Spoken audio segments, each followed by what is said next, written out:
Tonton video ini sampai selesai agar Anda tidak gagal paham.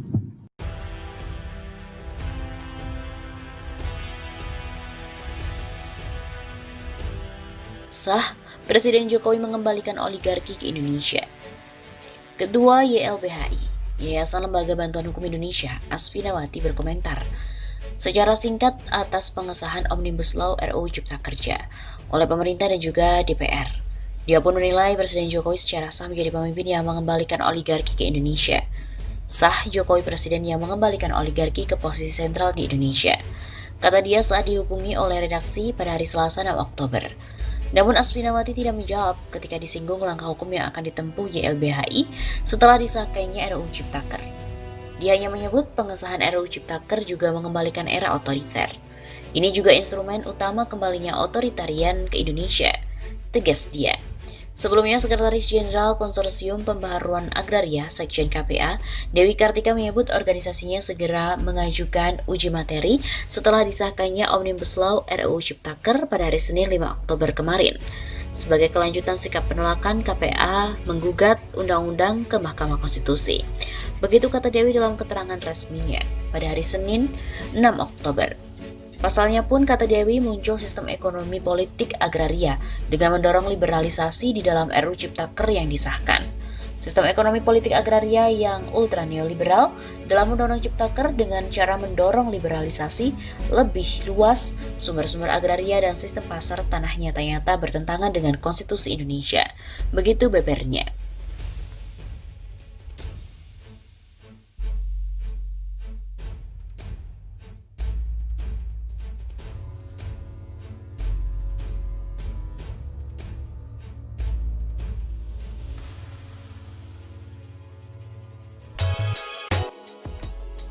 Presiden Jokowi mengakui gagal pimpin negara.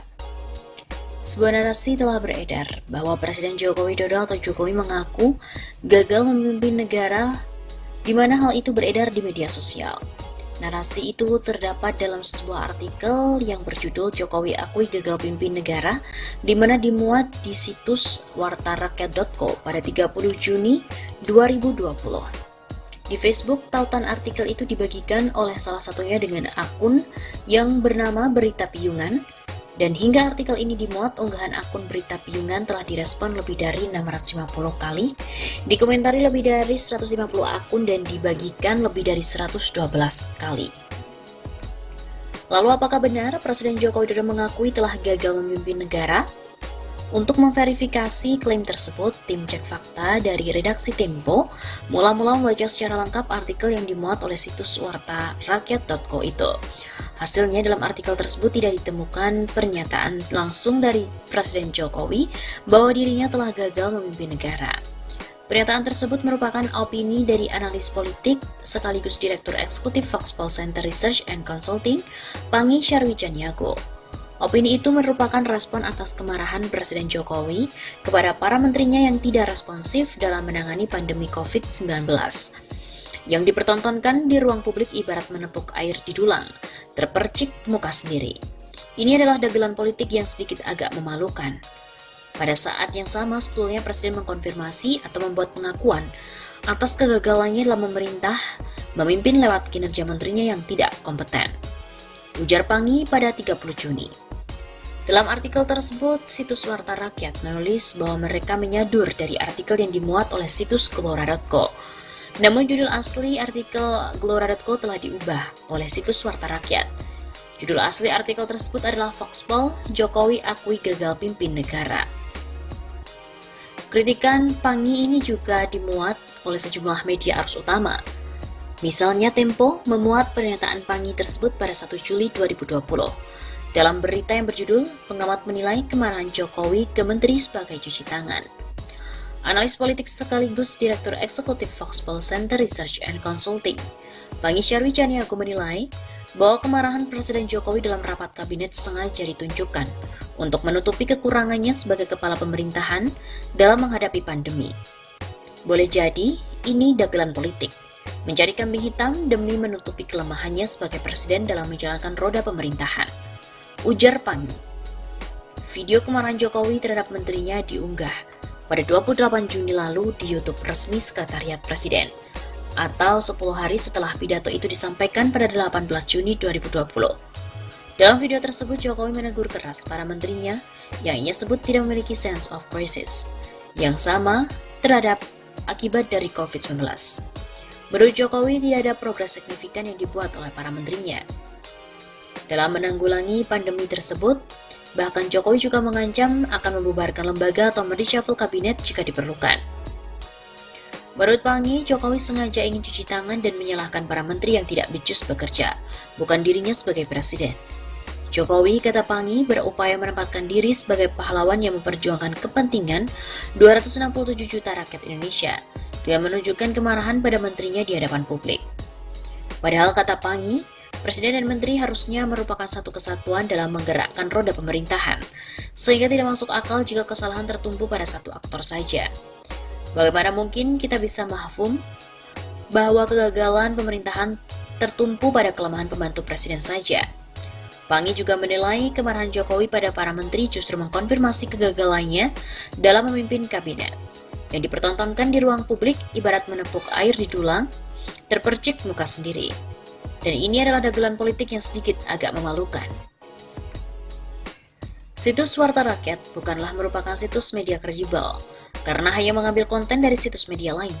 Selain itu, situs tersebut tidak mencantumkan susunan redaksi, penanggung jawab, serta alamat perusahaan.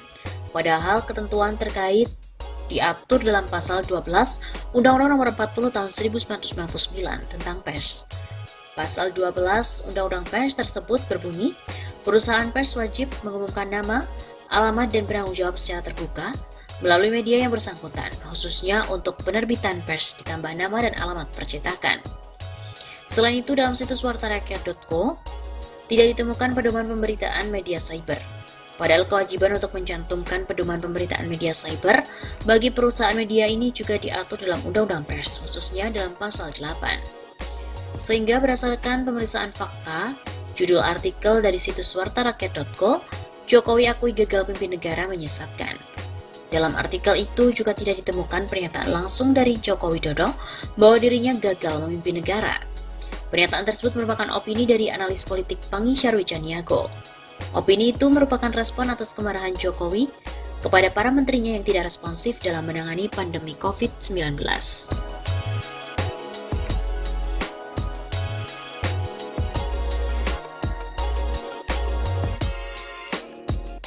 Seperti diketahui, Jokowi marahi menteri dengan suaranya meninggi, enggak ada progres. Presiden Jokowi marah kepada para menteri dan pimpinan lembaga negara lantaran tidak maksimal bekerja di tengah pandemi virus corona. Suara Jokowi berulang kali meninggi dan menyebutkan bakal mengambil langkah yang luar biasa keras. Jokowi pun marah-marah saat sidang kabinet paripurna di Istana Negara pada 18 Juni yang lalu. Video rekaman saat Jokowi marah pun diunggah akun YouTube Sekretariat Presiden pada hari Minggu 28 Juni. Jokowi sudah menunjukkan kegusarannya saat baru mulai bicara. Dia mengatakan bahwa 3 bulan ke belakang hingga saat ini adalah masa krisis akibat pandemi corona. Namun dia melihat masih ada kabinet yang bekerja biasa-biasa saja. Kita juga mestinya semua hadir di sini sebagai pimpinan, sebagai penanggung jawab. Kita yang berada di sini bertanggung jawab pada 260 juta rakyat Indonesia. Tolong digarisbawahi dan perasaan itu tolong sama. Ada sense of crisis yang sama, hati-hati. Kata Jokowi dengan nada tinggi meski baru mulai bicara. Berdasarkan penuturan pihak Organization for Economic Cooperation and Development, beberapa waktu yang lalu, Jokowi mengingatkan bahwa perekonomian dunia terkontraksi minus 6 hingga 7,6%. Bank Dunia pun juga sudah minus 5%. Akan tetapi Jokowi melihat masih ada anggota kabinet yang tidak khawatir sehingga bekerja masih biasa-biasa saja. Tidak terdapat tindakan luar biasa untuk mengantisipasi krisis. Jangan biasa-biasa saja, jangan linear, jangan menganggap ini normal, bahaya sekali. Kata Jokowi dengan nada yang tinggi. Saya melihat masih banyak kita yang menganggap ini normal. Saya lihat masih banyak kita ini yang seperti biasa-biasa saja. Saya jengkelnya di situ, ini apa nggak punya perasaan? Begitu tambahnya. Jokowi menegaskan bahwa kondisi saat ini diperlukan tindakan luar biasa atau extraordinary. Jangan sampai terhambat hanya oleh peraturan. Jokowi seolah tidak mau mendengar alasan semacam tersebut. Dia mengaku tidak keberatan untuk kembali mengeluarkan peraturan pemerintah pengganti undang-undang atau Perpu maupun Perpres agar upaya-upaya penanggulangan krisis akibat pandemi corona bisa optimal. Begitupun para menteri, dia meminta agar anggota kabinet tidak sungkan untuk mengeluarkan peraturan menteri untuk memudahkan pengambilan kebijakan yang sifatnya luar biasa. Saya harus ngomong apa adanya, nggak ada progres, signifikan nggak ada. Kalau minta perpu, saya buatin lagi perpu asalkan untuk rakyat, untuk negara saya pertaruhkan reputasi politik saya. Begitu kata Jokowi. Dia pun juga menyinggung Kementerian Kesehatan yang baru saja mencairkan 1,53% anggaran. Padahal anggaran yang diberikan sebesar 75 triliun rupiah, dia pun menyayangkan hal itu dan meminta agar lekas digunakan. Jokowi juga mengingatkan soal stimulus ekonomi. Dia meminta agar bantuan-bantuan segera diberikan kepada sektor mikro, kecil, menengah hingga industri padat karya agar tidak terjadi krisis yang lebih besar. Mereka menunggu semua, jangan biarkan mereka mati dulu baru kita bantu. Nggak ada artinya. Usaha mikro, kecil, menengah, gede, perbankan semuanya, terutama yang padat karya. Beri prioritas pada mereka supaya tidak ada PHK. Jangan PHK gede-gedean. Duit serupiah belum masuk ke stimulus kita.